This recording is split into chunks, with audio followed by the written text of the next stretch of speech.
Hello, it's Mr. Wedge, and today for art we're going to make a sunset. So we're going to need a pencil, white paper, black paper, scissors, and some glue. And we're also going to need some colors to make the sky, and we're going to talk about analogous colors. So we're going to pick 3 from the color wheel. So we've got yellow, orange, red, purple, blue, and green. And analogous colors just mean colors that are next to each other on the color wheel. So yellow, green, and blue, those are analogous because they're all in order. They go next to each other. Red and green wouldn't be analogous because they're across from each other, so those are complements. But we're going to use analogous colors. And I like the warm colors for the sky because I think that's going to look really nice. So I'm going to do red, orange, and yellow for my sky, but you could do any 3 that are next to each other. So I'm going to use markers. You could also use paint for this if you want. But the first thing I'm going to do is put my name on my paper and my class code 2-something and flip it over. I'm going to make a landscape, so I'm going to work the landscape way, and then I'm going to start with my darker colors on top. It's going to get lighter as it goes down, because if you think about it, the sun's setting, so it's almost gone behind the horizon, so your lighter colors would be on the bottom. But I'm just going to start with my darker color and fill up my sky, and then I'm going to switch to a different color, and I'm going to just keep working my way down till I have a nice sky. And if you want to leave some white spaces for clouds, you can do that too, kind of like that. Just color around an area. And if you think about it, when things get farther away, they get smaller. So if I do more clouds underneath, I would just make them a little bit smaller, and you can have some that look like they go right off the edge too.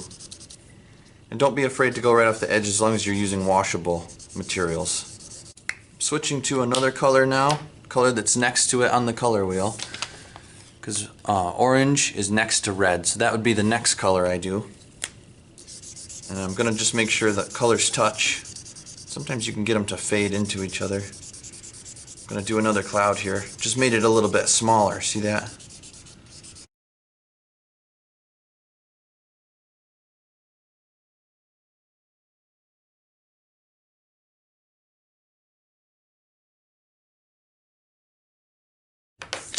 And then if I'm using analogous colors and I'm working my way around the color wheel, the next color would be yellow. So that's going to be the last color I use.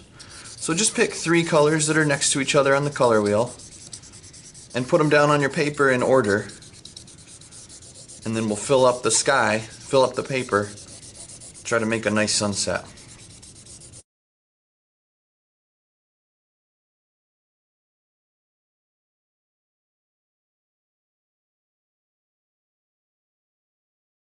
So when you're done and you filled up your paper, you can set this aside. We'll come back to it. But we're going to use our black paper and try to make some objects. And at sunset, the sky gets really bright because the sun's lighting it up and the atmosphere changes and the way it looks changes. So on the ground, everything is really dark because there's actually not as much light as there is in the daytime. So everything kind of looks almost like it's black. You just see the shape of it, and that's called a silhouette. So I'm going to do the ground. I'm going to go right across when I cut my paper and make the ground. I'm going to do kind of a wavy line so it looks like hills. There we go. That's more interesting. You could just go straight across too, but I kind of don't want it to look like that. If you went up and down, it would look like mountains. If you went kind of like straight up, over, straight down, it would look like a city. You could do that too. And then I could just flip it over, put some glue on the back, and glue it onto my landscape, but I want it to line up with the bottom. And you don't need too much glue, just little dots around the edges. White glue is really strong if you just do dots. Just a couple in the middle, that's all you need. Almost looks like stars or something. Then you flip it over, line it up with the bottom, glue it down flat. Now we've got the land in our landscape, and we can still see the sky. And you could leave it like that, and that's a sunset. But I'm going to add some things. So I might have a house. And you could sketch this out first if you want.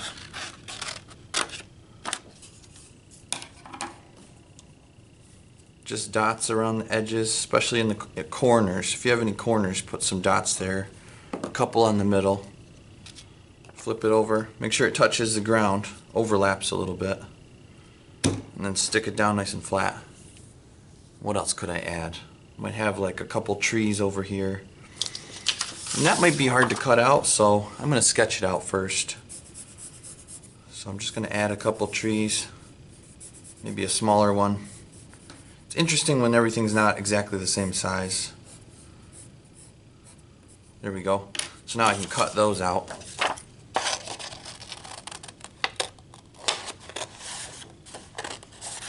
I like to turn my paper when I cut and keep the scissors straight. Makes it a little easier. I've got my trees cut out, so I'm going to glue it down, but I don't know if you can see it. There's pencil lines. So I'm going to put the glue on the side where the pencil is, because I don't want to see that in my artwork. So if you draw your shapes, just make sure you put your glue dots on the pencil side before you glue it down. And then you can flip it over. Nobody will see the pencil, they'll just see the silhouette.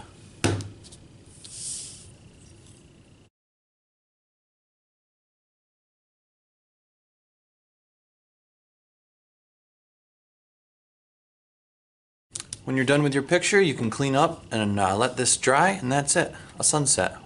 We used analogous colors for the sky, colors that are next to each other on the color wheel, and we used black paper for the silhouette, for the ground, to make contrast. So I hope you like this. Work hard and have fun.